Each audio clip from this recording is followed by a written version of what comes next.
Antonio Conte kembali ke London, tetapi bukan ke London biru yang di bagian barat, melainkan London utara bernuansa putih berlogo ayam. Bakal kita bahas.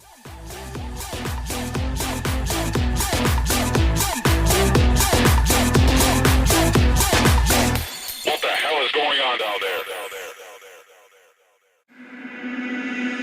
Sementara itu, Tottenham sendiri merupakan klub Inggris kedua yang dilatih Antonio Conte. Sebelumnya, Antonio Conte juga melatih klub asal London yaitu Chelsea pada medio tahun 2016 sampai tahun 2018.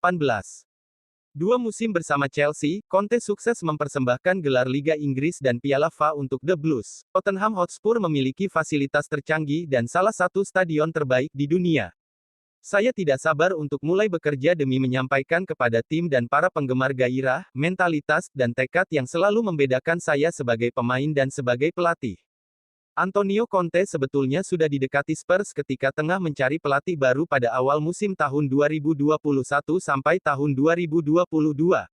Pada saat itu, Conte tengah menganggur usai berpisah dengan Inter Milan. Namun, kedua belah pihak tak mencapai kata sepakat pada awal musim. Antonio Conte juga terkenal dengan ketegasannya di mana ketika melatih tiga tim sebelumnya selalu melepas pemain berstatus ikon klub, seperti yang kita tahu di Juve ia melepas Del Piero, di Chelsea ada John Terry, di Inter Icardi dan Raja Nainggolan. Dikarenakan mereka tidak cocok dengan taktik yang ia terapkan di tim itu.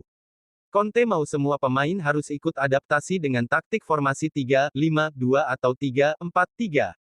Kalau tidak cocok pemain itu bakal duduk di bangku cadangan atau bahkan dilepas ke klub lain. Tetapi itu semua mendapatkan hasil gemilang dengan meraih gelar juara liga domestik di masing-masing klub.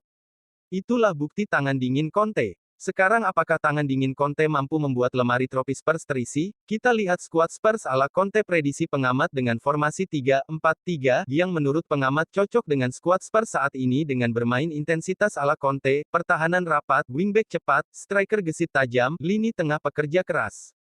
Posisi kiper pasti ditempati Hugo Lloris sebagai kiper pengalaman dengan kualitas yang tak diragukan lagi sangat pantas jadi andalan Conte di Spurs serta mampunya Lloris melakukan build-up play dari belakang.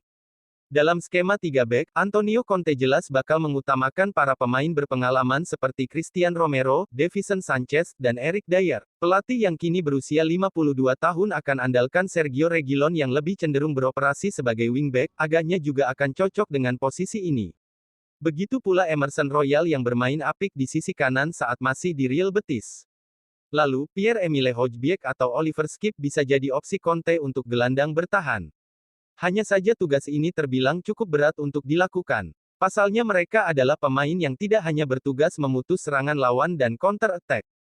Hojbjerg nampaknya tidak akan kesulitan dengan peran tersebut. Sejauh ini, ia adalah opsi terbaik yang bisa diambil Conte untuk holding midfielder. Dengan begitu, pemain seperti Ndombele bisa dimaksimalkan sebagai sumber kreativitas bagi Spurs. Harry Kane sang target man Son Heung-min serta Lucas Moura sebagai second striker merupakan tiga dari sekian penyerang paling cerdas dan pekerja keras di Liga Inggris. Tridente ini bakal tetap diandalkan di formasi lini depan Conte. Dengan skuad saat ini, apakah Conte mampu mengulangi kejayaan saat melatih Chelsea dulu, dengan hasil gelar juara, atau Spurs hanya mampu di posisi 6 besar bahkan di zona UCL 4 besar? Patut dinanti kiprah Conte jilid 2 di Inggris. Demi mendukung perkembangan channel ini boleh dibantu subscribe, like, serta komen. Sampai jumpa. Salam satu rumput, Football Media.